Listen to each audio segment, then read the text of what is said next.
Hey guys, welcome back to Seller Sessions. Friend of the show, Matt Kostan is back, but today we're going to be doing his in-depth where we chart the history of the entrepreneur, their wins, and of course some of the losses and the return to winning, etc., etc.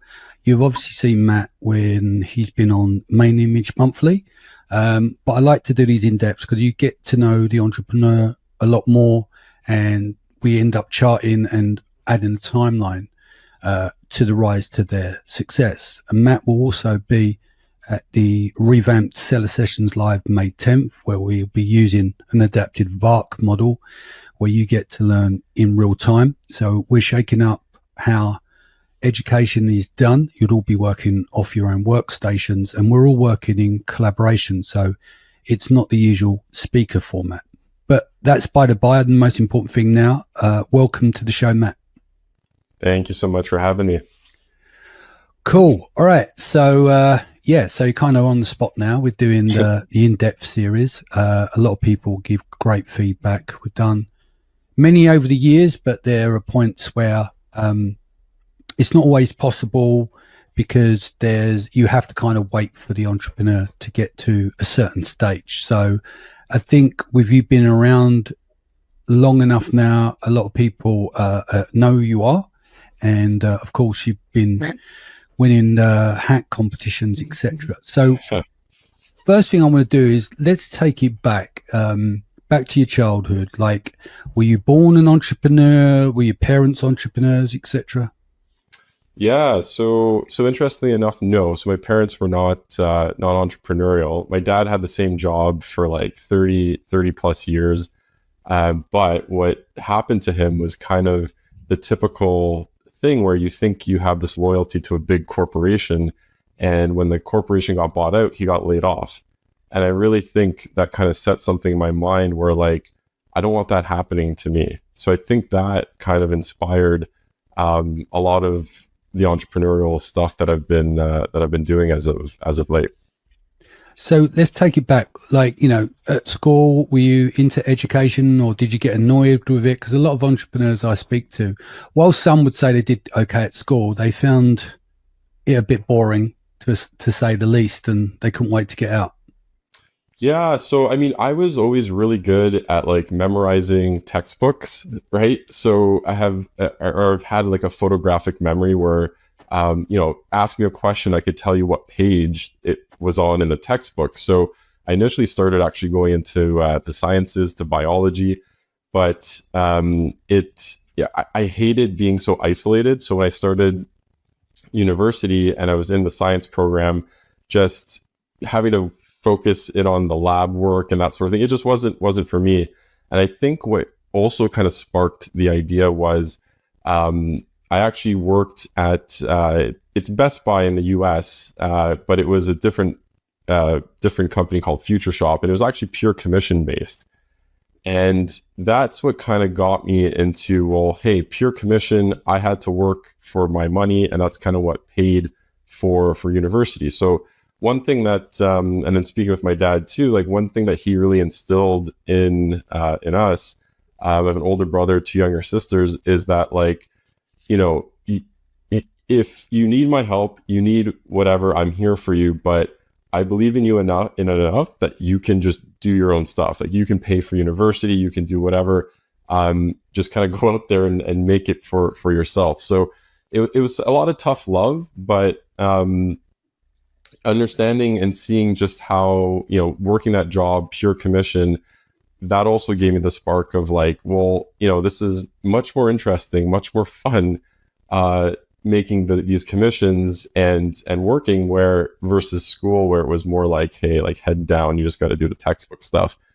I ended up switching from sciences. So I did 2 years of sciences. I switched over just for management, for a management degree, Bachelor of Commerce, just because I was thinking, well, hey, I should at least I've already done 2 years of this. I might as well kind of see it through and and just get it on the books so that I have it.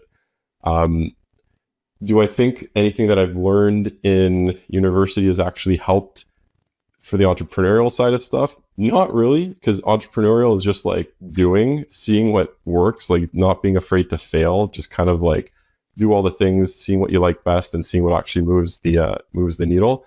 But I do think the university side of things does give you that discipline, which I think I lack a lot of just like, scheduling and making sure that you get stuff done in certain times and that sort of thing. And it also helps you learn how to think as well. So am I ever going to use advanced calculus for physical sciences? No. But was I exercising my brain and kind of understanding, like using it as like a muscle? Yeah. So I think that's more applicable. But yeah, that's kind of like how I think about education. Like it's kind of, it's good to have in your pocket, but is it actually practical? Typically not. No, I think there's a few sides to it, right? So at a young age, when you go to university, you get to meet new people, you're in new crowds, you may be leaving your hometown, right? It teaches you discipline and structure. You've got to go to class, you've got to get up at this time, you've got to study for this. So it gives you them structure of life skills. It also, in most cases, teach you how to be a good employee, not an entrepreneur. It's true. But we do need these skills, right? You need to be structured, and not everyone could be entrepreneurs, as you won't have any staff. But I'm not big on the education system either. I think it could do with a complete overhaul when you think everyone's been sitting in the classroom in a similar structure for over 100 years. Like, things have changed. Formats have changed. Mediums have changed from black and white TV all the way through. But teaching needs disrupting now, I think, in order to be tailored to the needs of the person that engages them to get the best out of the person, I don't think anyone's landed on that. But let's put a timeline next to it. How old, what age are we at now? You've just left university. Yeah. What year are we talking? Yeah, geez, I don't even know what year, but yeah, so just, I don't even know. So I'm about almost 40 now. So you do some like reverse reverse math, I can figure it out. But it feels like it's been so long that that's actually a problem too. It's been so long ago that I don't even know. But yeah, obviously over like 15 years or so. And then actually fresh out of university, I landed a job in the pharmaceutical space. And it was a very small pharma company. Like, I don't even think when I joined, they even hit 1 million, which is super small for pharma, right? But I was the marketing assistant. What was interesting, though, is I wasn't assisting anybody. There was no one else. So it was, hey, here's the marketing assistant title, just so we don't have to pay you a big salary, but you're going to basically run the show for the pharmaceutical products. And I took it because, out of university, it's like, hey, I need a job, right? I gotta start doing the things. But I feel like that was honestly, it was a good role. Because again, being such a small company, I got to kind of pretend to be an entrepreneur and kind of do whatever I wanted, more or less. And something that I did for them, I remember, was back in the day when WordPress was a thing. I mean, it's still a thing, obviously, but it was more like the way to build websites. I started building out like direct to consumer sites for all their brands, their products, and it did hundreds of thousands of dollars in sales that they didn't have otherwise. And that really got the attention of the CEO, and then he started putting me on more and more projects. So basically, you really, straight out of school, you went into marketing. So it's, when we press forward to today, we'll get into that in the timeline. So you went there, you developed all that out, you caught the attention of the CEO. What was next? Yeah, so the CEO was great. He ended up putting me on probably projects that more so like senior people would be on. So I was able to travel with him. One of the main things that the pharmaceutical company did was bring products from Europe into North America and get them licensed. And I was able to go with him into these negotiation meetings and figuring out which products to bring in, that sort of thing. And I remember like I loved it. It was like, wow, it was like, you can do anything. You can grab a product in there, do a licensing deal, create your own brand in North America, sell it, and then watch it grow. I even remember watching him negotiate in a boardroom where someone asked for some fee, and he did this thing where he just stood up. He's like, "I'm not paying this fee. You drop this fee or I'm walking out the door." And I'm there, like, 20 something, like, what do I do if he actually walks out? I guess I have to walk out without it, right? It was one of those things. But it really opened my eyes to, at a young age, like what's possible, and how badass it is to be able to run your own business and call the shots and basically tell people what you want. Yeah. And so where was your next move after that? Obviously you've worked up in that area. Where did we go next? Yeah, so that company got sold for, after working with them, we grew it to millions, that sort of thing. Didn't have any equity, so that's where I was like, I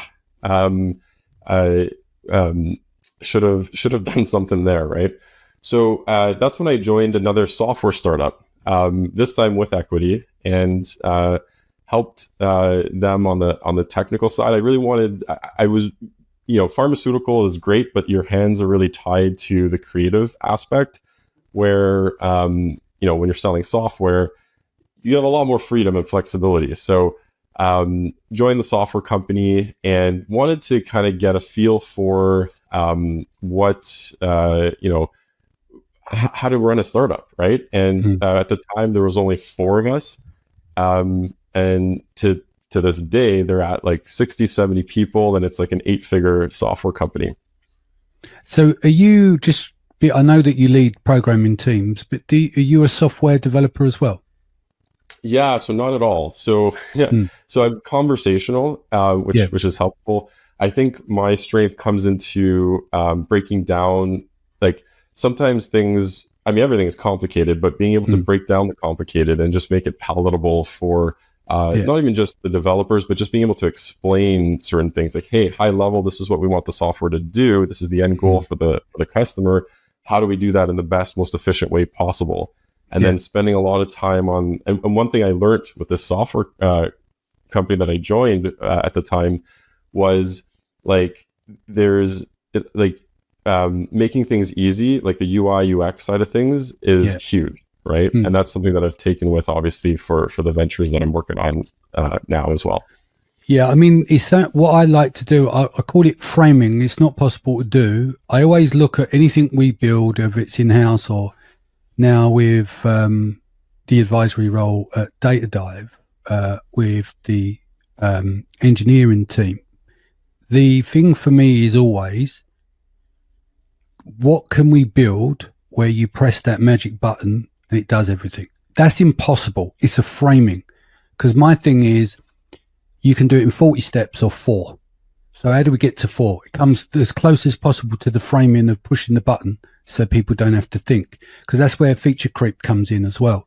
There's too many things to focus on. So I'm like you, I'm not a programmer, but I do like to break everything down and really refine it. And I think that's how you have to train your brain to do some of these things. Yeah.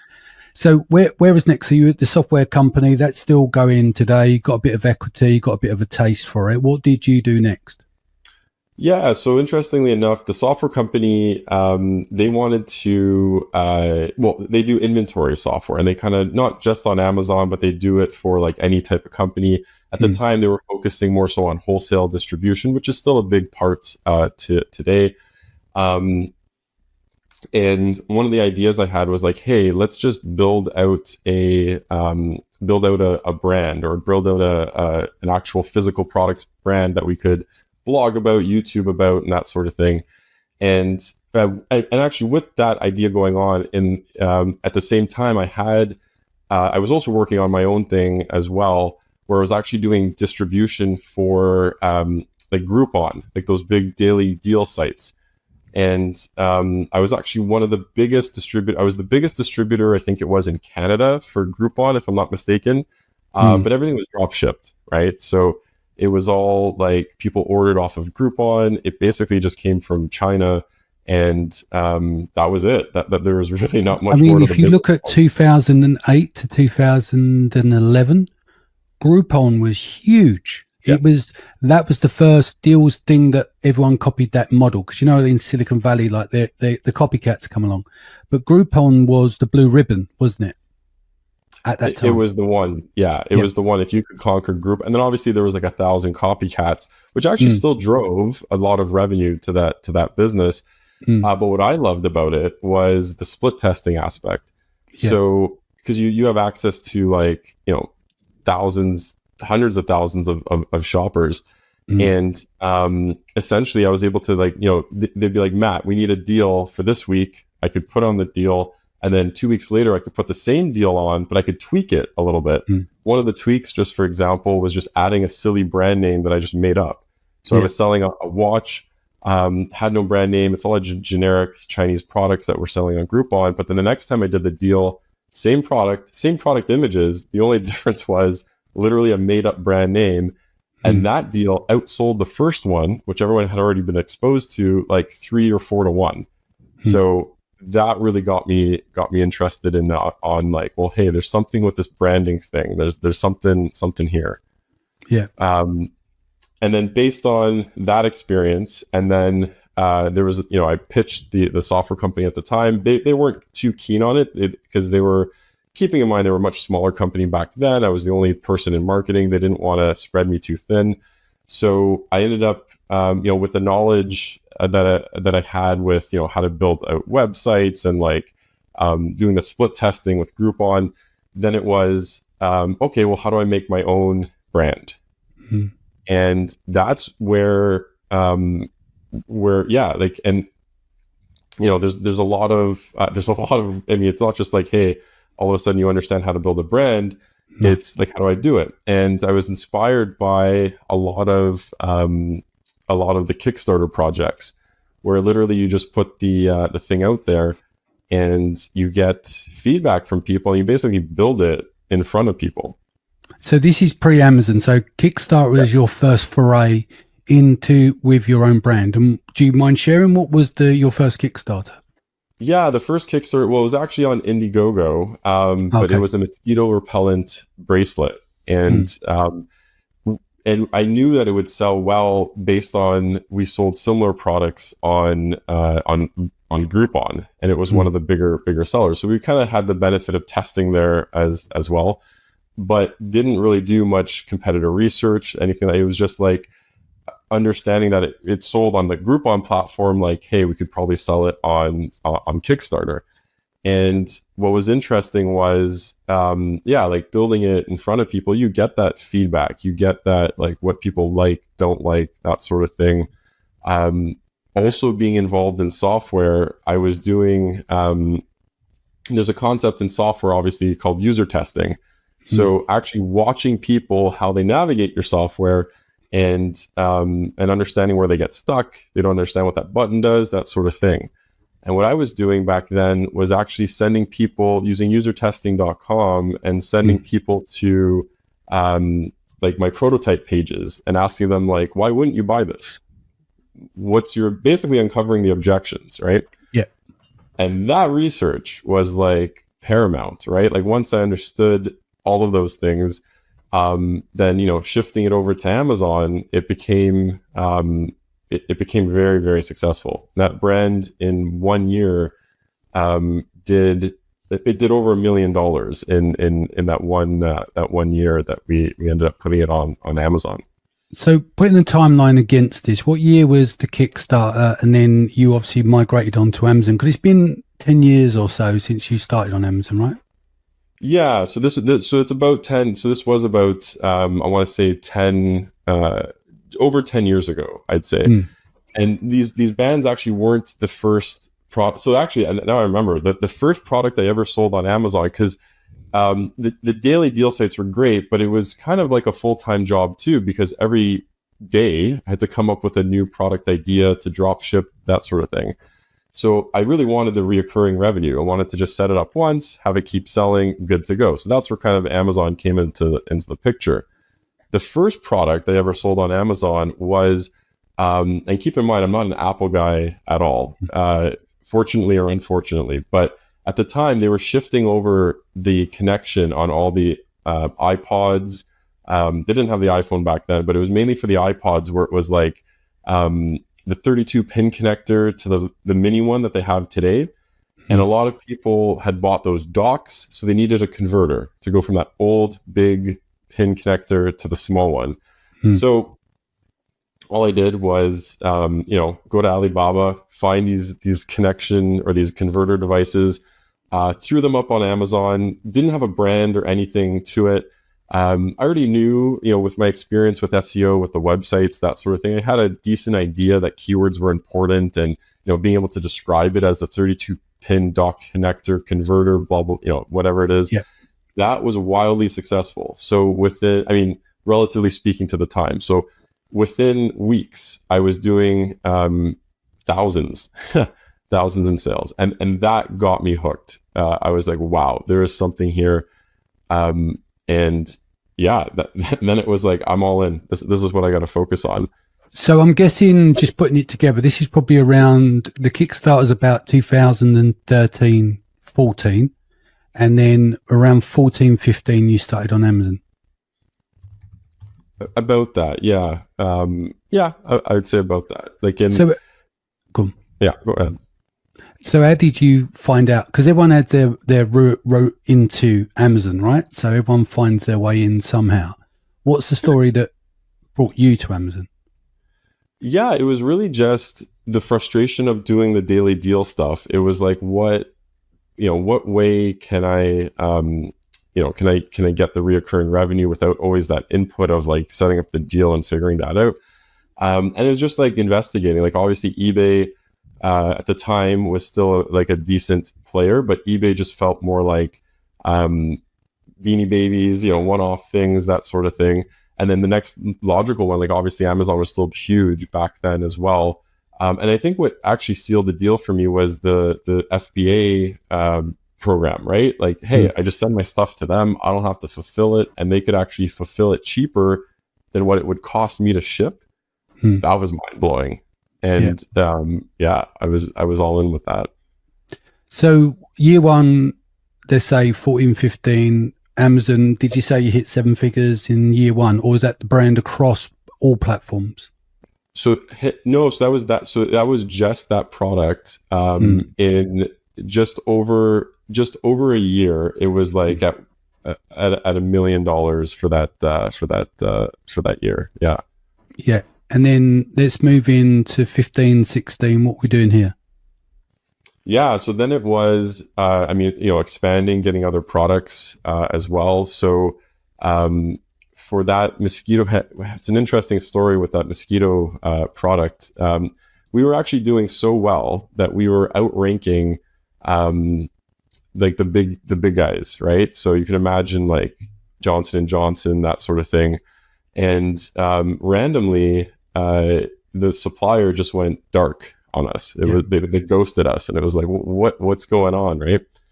So I don't know exactly what happened, but months later, that same person kind of messaged me on whatever platform it was at the time. I was like, oh, I'm so sorry. I left that company, but while I was there, I had to agree to not reach out to you anymore. And I'm like, what? What do you mean? And it turned out that they said some big US company actually bought the factory and then changed the factory around and basically made it so that we couldn't produce the product there anymore. So I don't know if it was just coincidence. I don't know. I don't know the details on it. But I mean, we did find another factory. We did end up selling a lot of it afterwards as well too. But it really, like, once you run out of stock on Amazon, that's like pain, right? And then on top of that, then there was new regulations coming in as well too. So at the time, back then Amazon was pretty much the Wild West. But yeah, new regulations kind of came in. We couldn't. As a Canadian, we couldn't sell in the pesticide category, and it got really complicated really quick. And then we kind of just let that product kind of sunset. Yeah. We did try, so I can tell you about a failure as well. We did try another product where it was a mosquito repellent tent and also a sun tent, and the products were amazing. We had a custom design, and it worked exceptionally well. pricing was great. Margins were fantastic. I thought this was going to be a home run. I thought this was going to be a $5 million product, right? I went out of my way to try to explain, how to fold it up, because this is a big tent. So it's one of those where you kind of throw it, it opens up. It's like, 8 feet long. You can go in there, blocks the sun, that sort of thing. And then we had models that had mesh as well too. So if you're, camping, whatever, you just want to chill in the tent, you could, it's almost like a tent basically. But the issue was, no matter how easy I made the instructions, videos, you name it, people couldn't figure out how to fold it back together. And that was the nail in the coffin for the product. So once you start getting those negative reviews, everyone knows it's very hard to come back from that. And luckily, I didn't make a huge initial manufacturing run on it. But that was pretty painful, because like in my heart of hearts, I knew it was going to be a successful product. And maybe if I kept, try to crack the code on that.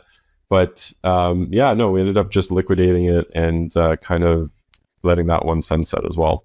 And I mean, if that 16-17 period, you could get reviews a lot easier.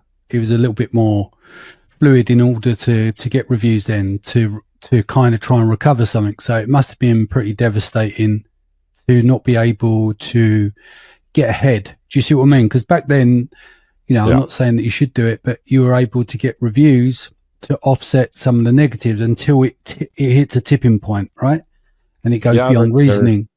But now you couldn't get anywhere near that.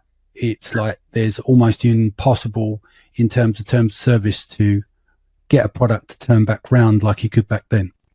I remember back then. So the way I got reviews back then was, so obviously, like you could do the review groups. And to be honest, I never dabbled in that side of things. But what I did do was, you would actually get customers' phone numbers. And I would make it a point to call, like, especially the early people that are buying, like, call every single one. Don't ask for the review, right, directly, but, try to build that relationship, that sort of thing, and get feedback, right? End of the day, it's all about the feedback. And unfortunately, the feedback was like, don't have the patience to figure out how to do this, forget it, that sort of thing. So yeah, that one didn't go, that was one of the ones that didn't go according to plan. So what was next? We're talking 17, 18. Where are we now? And how many brands? Because we've not specified. We've mentioned products, but are they under the same brand or different brands? So those were 2 brands, right? So there was the mosquito repellent brand, there was the tent brand, and then around that time-ish is when I started a travel brand. So my wife and I love to travel, and my philosophy was kind of like, maybe I should start making products that I wanted, right? So with the mosquito band, I wasn't the target market. I wasn't the person that makes the buying decisions. I wanted to kind of create a brand for myself that was more fun and more like exactly what I wanted. And actually, what started that, it's a very simple product, but like one time, there's some celebration or whatever, and my mom actually bought me one of those M&M candies luggage tags, right? And it was the most ridiculous looking thing ever. But, she was being cute about it. She was like, oh, then you'll never lose your bags, that sort of thing. And that's kind of what inspired. I was like, oh, okay, this is great. But then I was also like, well, I'm traveling a lot for business, and like I can't really have this it was the obnoxiously big, M&M luggage tag. So I started kind of looking into, are there any kind of business luggage tags, that sort of thing. And I feel like I went really deep into it. Like in terms of luggage, it's such a commodity of a product, but I saw that there was some opportunity in there to create something for a specific kind of person, like create it for myself, like make something that I would want. And it turns out that it resonated really well. So that's the next brand that kind of that took off, and that was based on obviously what I liked as well, but then also understanding what others liked. And I've done some Kickstarters for that brand as well, and basically launched a line of travel accessories. Okay, so we're 18, 19. This is 2 years before COVID hit. You're in the travel area. What did you scale those to in that period? Yeah, so again, there's seven figures. I Mm, not as quick. It didn't hit seven figures as quick as the mosquito repellent, because these are just kind of like smaller accessory things. But I think what I did well with that brand, and I still have the brand today. Like, I absolutely love the mm, brand that I built. But I also understood the power of you know, acquiring customers and having people on that email list. So mm, something that I built with the software knowledge is also like, so it's a luggage tag. So when they get it, there's a serial number on the luggage tag. They have to register it via email. So now by default, it's built into the product that you register it with your email, and they get a free lost and found kind of service. So that was a mm. cool kind of thing that I don't see a lot of sellers doing. But there's a huge opportunity for that, like building in some sort of like getting the email into the actual product itself, right? Yeah. Um, so yeah, those brands or that brand was always consistent, always successful. And then COVID hit, right? So March 18th, 19th, 20th of March, with that period. yeah. What was it like when it hit and being in travel? Because I've got a few friends that got took out the game in there. Oh, I've never opened my Seller Central app before and seen zero before, ever, right? In years. Mm, But there were days where it was literally zero. Because keep in mind, I'm doing luggage locks, luggage tags, passport, wallets, that sort of stuff. And yeah, no one's traveling. So I'm like, oh, this is not good. What I did do for that brand, I launched another Kickstarter. So at the time, people were buying those no touch tools. So they look like a key, like a large key that you can kind of hook onto a door, pull it open, push the pin pad at the ATM, typically made of brass, because brass is supposed to be more like, antibacterial, that sort of thing. And it was becoming a big category, like overnight, right? So I was like, okay, I'll do that too. I already have the goodwill of the customers that have bought my travel products. I have all their emails. Let's see what I can do on this. So instead of just well, and then also with that email list, I'm asking them like, well, hey, have you bought one of these? That sort of thing. Like, trying to get ideas of how to like develop a new kind of product. And basically, what came out of that was a design where the product itself was more like a Swiss Army knife style. So it was basically, it would cover the hook, the thing that, press the buttons. It would actually fold into itself so that you're not, say, putting the germs back in your pocket or in your purse or whatever it is. So basically uncovered a slight differentiator that seemed like a good good thing to launch. Threw that up on Kickstarter, and in 30 days, it did just shy of $100,000, which was wow. pretty cool. Mm, And obviously, a lot of that was from the goodwill from the existing customer base. Threw it up on Amazon after the Kickstarter, and yeah, it started selling right out of the gate. It started selling really well as well. People were buying them as gifts. Corporations were buying them in bundles to give to their staff, that sort of thing. So I thought, hey, this is another like really, this is going to be another $1 million brand. But the regulations on that changed as well. They started considering it a pesticide and all this nonsense. And I also figured the product was going to be short-lived anyway. After COVID, nobody's going to be going around with this keychain to open doors. So I let that lay as well. But it was a nice kind of boost to that brand to have something kind of going. This is also where Product Pinion kind of came into existence. So during COVID, sales aren't happening. I also dabbled in Tesla car accessories too, as another brand during COVID. And I was lucky that I had somebody that, so I'm just, that one I haven't really shared that much about, but that one was interesting because I had someone do one video for a product, and it did like $20,000 on Amazon just based on his one video. He had a bit of a Tesla community, and that was kind of a cool thing too. But yeah, that's when I started thinking about, well, hey, I've done all this stuff with qualitative research before. I was using usertesting.com. Why doesn't that exist in the Amazon space?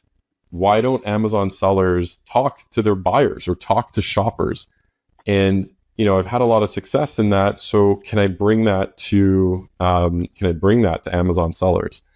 And started did a prototype for it, and we had it in a mastermind group. The feedback was really good. People were liking it, and that kind of became what it is today, where we're doing consumer insights for Amazon sellers with Product Opinion. You know what? It's interesting because I've been, and as you know, it's like I've been pushing this. Not as someone called it a narrative. Unbelievable. They called it a narrative. I went, what? A narrative is understanding your customer objections, having the ability to fix them, and then your conversion rate goes up. I think the problem is when you've been given a framework. So since 2015, there's proven strategies, there's this way of doing things, there's templates, and so it's alien for sellers to do what is termed as proper conversion optimization. That isn't just Amazon. It's proper conversion optimization in any field, in any industry. Do you understand? Yeah. And I think it's been a struggle for people, but most of the top sellers do this right, and that's why they make a lot of money. Obviously, the product is key, but I think it's one of those things where it's been hard to get people to understand. Because, it's not sexy, it's not hack. There's not like a moonshot that appears at the end of it. Does that make sense? I think it's got so much better now, but for a period, it's because it was alien. It was like, well, I don't get it. I don't understand it. I'll just look at post-purchase reviews, Yeah, totally. Testing is, like you said, testing isn't necessarily sexy. I mean, you think test, you think school. It's like, do I want to do that stuff? But and what we're trying to do with Product Opinion is make it as easy as possible, as affordable as possible, and really dial into making it systematic. How do you get repeatable results by following a template, by following a framework? So it's qualitative, concept, contextual, right? And following that is what leads to understanding the objections, getting the conversion rates, and everything else falls into place once you have that. Yeah. Do you know any 7-8 figure sellers that don't do testing properly? No. I'm sure there's a few that are very product led and very good at product and don't do that. But I think a lot of the top guys, they're all like main image, they're all over it. Yeah, no, absolutely. It's funny because we have a shared person that I know that doesn't, I'm trying to bring her into the testing sphere. I know well you mean. Yeah. But once you're at that caliber, and the thing is, all the big brands do this. So with Product Opinion, I've been lucky to work with some really, really big brands. Like you would know them, they're on the shelf at Costco, that sort of thing. This is what they do. They do this day in, day out. They'll test everything and anything. One particular brand even has a statistician on staff, so full time, just to make sure the tests that they're doing are valid and set up correctly, that sort of thing. And again, we don't have to, as Amazon sellers, don't necessarily have to go that far to hire someone to do the stats, but having the mindset of and getting the ego out of the way of, you know what, we don't know what's best. Let's test it. Let's just try and get into that culture of, you know what, shoppers know best. Let's see what they say, because at the end of the day, some data, some directional is better than nothing at all. And when you're going in blind, you're just guessing. And absolutely. So moving back into the timeline, we're talking you launched Product Opinion in 21, 22? Yeah, around there. It took it took a good year of just private beta testing, making sure that because it's also chicken and the egg. You obviously need brands, but then you obviously need the shoppers, the people on the panel to give you the insights. Yeah. So going along there, 22. So you had the travel brand literally took a nosedive, like nearly every single travel brand. And the first time that you've seen zero in your account for years. How long did it take you to bring in that other concept that we were just discussing earlier? Do you had to move fast because of? I'm assuming most of your revenue was coming from the travel brand at that point, or was it split across other areas? It's split across other areas, but obviously, like having a lot of success previously, like Mm. added some like padding, I guess, so to speak. So I wasn't in a all out panic, but it was, it was a lot of like working towards, like figuring out what to do with that brand. But luckily, also product Pinion started getting a lot of traction as well. So, Mm. with the traction on that, with COVID as well, like once it was kind of more or less, you know, diminishing, travel space came back in a big way, right? People Yeah. were super eager to get going again, and the sales were like three times. I mean, it didn't make up for like the 2-3 years of more or less zero, Mm. but the sales were like much bigger than they ever had been previously, which was nice. Yeah, because we had limited travel. Because I travelled when you could travel, but there was so many restrictions, so many tests. I think mid to late 21, really. Because I remember when we couldn't do seller sessions live, and I moved the date 6 times. Cost me a Mm. fortune, but we were the first out the gate in the October of the 21, I think it was. But we had a window because we wasn't sure whether they were going to go back into lockdown that December. They didn't, but there was always that risk, you know. But I kept moving the date because no one knew it was going to be about 2 years. Yeah. What would happen? Yeah, But yeah, that's when I think the travel started to come back as well, wasn't it? Because people were able from about August, there was a period where it opened again. Then I think it closed again. And then that Q4 of 21 is where it really picked up in terms of yeah. travel. Or was it the following year? I can't remember. I can't remember exactly as well too, but I think definitely towards the end of 2021, 2022, it Yeah. kind of picked up. And the other lucky thing, speaking back to the frameworks that we've came out with, I mean, it's not Mm. just obviously based on my brand. We've been really lucky to connect with like world class agencies like Dorian, which we Mm. know he was very early on using product Pinion and being very vocal about what he wanted to see, what he Mm. didn't want to see, and he introduced us to a lot of other brands as well too that he's been working with, and they're world Mm. class $1 million, 7, 8 figure brands, and we were able to kind of come up with these methodologies, Mm. based on feedback from multiple brands Yeah. of every kind of size and caliber. Yeah, I think I don't know enough of them, and obviously people do this internally and they have their own teams or hire in. But I think in terms of people I know, Dorian's probably the goat when it comes to main image, and he's been doing it for Yeah. years, right? So, do you know any others that has his level of consistency of what he produces for main images? I don't think we do we? He's like on his own. He honestly, he's like the man. There's another agency as well too, Zon Mm. Photo by Vadims. Yeah. He's on the money as well. He knows what he's talking about, and I've seen some like Mm. crazy, and not just like, yeah, a lot of people will parrot a lot of the strategies that have Yeah. already kind But of been there. they cover all these. Yeah. So it's like swing tag, da da da. You see it on LinkedIn all the time, and we both know it's like you can have all the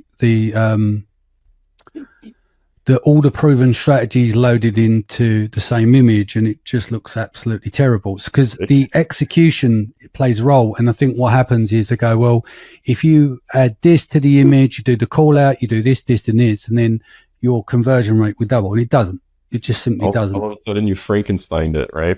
Yeah, it gets Frankensteined and it's terrible. So yeah, it's funny because we live in a culture of proven strategies and do this and this will do this to your conversion rate, but they did it to their conversion rate on their product in that category at that time and date with that competition. Do you see what I mean? And I think we need to let people know, it's like I said to you the other day about this, with the IMG pop that we've built, so it pops the image. So it doesn't do anything to the image. It upscales, does a reflection, and then it retouches, and it does it really well, right? And the problem is we did it on one of the client brands who had more like a Pantone color to the finish. Even though the image looks better, it was brighter and it was done tastefully. It was not over saturated or anything like that. It looked really good. Every test failed. Yeah. So the consumer didn't want it to look more finished, if you like, in terms of the retouch and stuff. And that taught me a big lesson after testing since 2008. I started getting into conversion optimization, and that really threw me because it's like, well, we've not moved any objects. That's not optimization. Basically, it's up-regulating the quality of the image, a reflection, right? And then all the tests failed, all of them. Yeah. And yeah, you never know until you test. And something else that I've learned, and I had this experience too, is like when you're a brand creator, but inherently you have an ego, right? Because you're creating this thing, it's your baby basically. But the most successful creators understand that they have to get out of their own way, right? Like, yes, they can direct it and kind of polish this and that, but they have to be open that other people might think your baby's ugly and be open to that feedback. And I've seen it both ways where like, people that are receptive to it, they're like, hey, whatever, let's just make this work. That's usually the go forward position for a lot of successful brands. But I've seen it the other way too, where, people just want to do what they want to do and stick with it. And so be it. And sometimes that's a success. But yeah, more often than not, you have to let your ego out of the way, out the door. Yeah, there's a guy with the godfather of conversion optimization, which no one in our communities ever heard of. When I ask, do you know who they are? And he's like, this is the godfather, Pete Larger.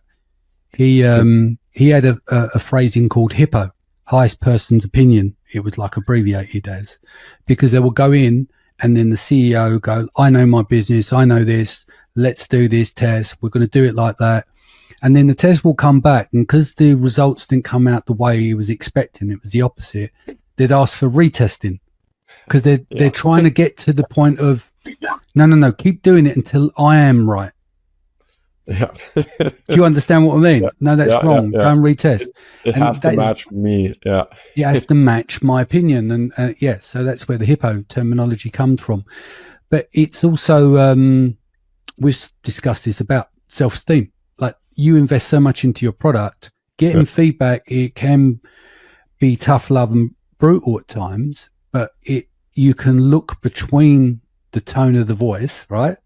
And extrapolate from that and turn things around, because you are firing in the dark if you're not testing, because it doesn't guarantee you can solve the problem. But if you know what the problem is, you can at least attempt to address the problem to see if you can solve it, So we're going off a tip a little bit. We're at 23 now. So how many brands we running at the moment? Product Opinions, motoring along on one side. Yeah. So there's another brand that there's another brand that I work with the original software company still to this day, which recently crossed over 7 figures in sale this year. So there's that one that I've been playing with. That one's interesting though too, because it was on Amazon and then removed it from Amazon, and now it's more of a Shopify play. So maybe you don't want to discuss users and that, but what's the growth been like from Product Opinion? Yeah, so it's been growing well. I mean, obviously everything is. I can tell you that we did double from last year, but obviously it's relative to what the absolute number is. Yeah. For this year, we're actually looking to 4 times it. Like that's we got together and kind of spoke what we think is possible. Especially because with Product Opinion, we haven't actually done any traditional marketing, and we haven't really focused on SEO or paid. We've never done a paid ad. We haven't paid for sponsorships, but that is something that we want to explore this year. And I think we could actually make some big, we have a lot of traction. We won that Golden Seller Award, which is pretty darn cool. And I think we have the traction and momentum to make that happen for next year. Yeah. So just as we're coming to the top of the show, I ask it these at the end generally, but the road as an entrepreneur isn't always a straight road, and we only hear about the failures once you can talk about the success story, if that makes sense, because of that 10-year overnight success thing. What was been your darkest hour before dawn? Yeah, that's a good one. I mean, and to be honest, I've been very blessed and very lucky. But there's always like that self-doubt. There's always that like imposter syndrome, right? So it's like, wait, am I actually as good as people perceive me to be? So that always kind of creeps up. I think it's natural. To be honest, like in general, I try to be very, even when, so for example, like COVID happens, my brand goes to zero. My gut level reaction is like, you know what? I'll figure it out. I'll launch the Kickstarter. I'll try to do this, do that. And I think that philosophy and kind of attitude of, you know what? I control my destiny. I can, no matter what the world throws at me, I will figure something out one way or another. And I don't know where that confidence comes from, to be honest, but like I have that kind of, that thing in the back of my mind. I think the other aspect that kind of keeps me going forward, even when things are tough, everyone that has kids, right? Like once you have kids, you just realize that you're not doing this for you anymore. It's not. It's like you're doing everything for them. And that has been such a driver and has been such a, those long nights, whatever it is, it's like, you know what, I'm doing it for the munchkins. So, that's kind of, I don't, and I thought about this as well too. And I can't, I've been lucky enough that I can't think of like one kind of big dramatic, moment, but, I think just having that positive attitude as much as possible, which is not easy, definitely comes into play. And you need that as an entrepreneur because, things are going to go. I mean, I remember one time I had skids of products seized by the Canadian border agency or whatever it was. And like, at first it's like, this is going to be bad, but you know what? In the end, it worked out. We figured it out. We made it happen. So money or legacy?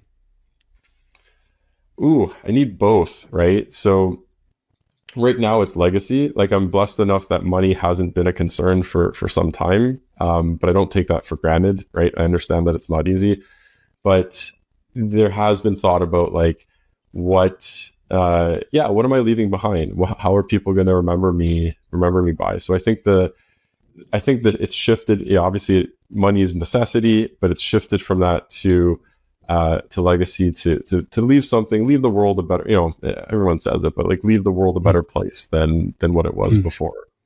How would you like to be remembered? Ooh, I like this one. Ooh, this is deep. So I want to be remembered as someone who's genuine, who really goes out of their way to help people. And I know that's generic, but there's a lot of people that don't have that, right? That they're just doing things for whatever reasons. At the end of the day, for me, it's like if I can make other people's lives better, I can contribute in that way, whether it's selling on Amazon or even just like, playing squash with someone that needs someone to play squash with. And I mentioned that too, because I just recently joined a squash club and there was someone that hadn't played squash in like, years. He's an older guy, and I kind of inspired him to get back into it again. And I felt really good just, chatting with him, sharing stories, that sort of thing. And that's what to me life is about, like just making people feel better, making people feel good and helping them out. So I want to be remembered by just being able to contribute and to be a problem solver as well, right? Like I love it when my kids come to me with problems, because then it's like I get them to try to solve it, but then talk them through it, that sort of thing. And yeah, at the end of the day, it's a good question, but yeah. That's your in depth. How you feeling? Cool. Yeah. To go back on that stuff, you go back through things, kind of piecing it together, Yeah. I didn't think I would get so emotional on the on the what do you want to be remembered by, but then it was like my picturing at the funeral, that sort of thing. Like, what are people going to say? What are they going to? But well, at the end of the day, no one's going to be talking about your money, your successes, or anything at your funeral. They talk about your character. Yeah. Things that matter, like really matter. Money's important, it's a tool and stuff, but there's certain things as you get older that you make adjustments to what aligns your importance, like your children and stuff like that. No one wants to be broke or anything or foul. I'm not saying that, but what happens is you make adjustments that the true things come to the surface that really matter. Do you know what I mean? Yeah. Cool. Well, I'm looking forward to working with all you guys for the next 5 months. We've got a lot of work to do for the new format for seller sessions, which is in collaboration. So what's the best way that people can reach you? Yeah, so easiest way is just matt@productpinion.com. That's my email. You can check us out there as well. Excellent. Guys, thank you for joining us today. Go and grab tickets. Seller Session Live, May 10th, 1-day intensive. We cover everything from launch to relaunch in a structured format. We're working off an adapted VARC model, which helps you learn and retain in real time, walk away with SOPs, etc., etc. We've sold out the last 5 in a row. So hopefully we sell out number 6 as well with this new format. You get your own workstation and everyone will be helping you in real time. So kind of trying to shake up that format of education. It's great. You can go to a conference and write notes and stuff, but there are times you're going to forget those, or you're contorting yourself trying to take a picture without falling in someone's lap, and the slides go past. But we've kind of been designing something from the ground up. So everything's built from the ground up, and it will be steady flowing throughout the day. Demonstrations, you'll be doing hands-on stuff and following along. And I think once we get this tied down, I think it's going to be pretty special. So join me again next week. Take care of yourself and your family. Much love, and I'll see you again soon.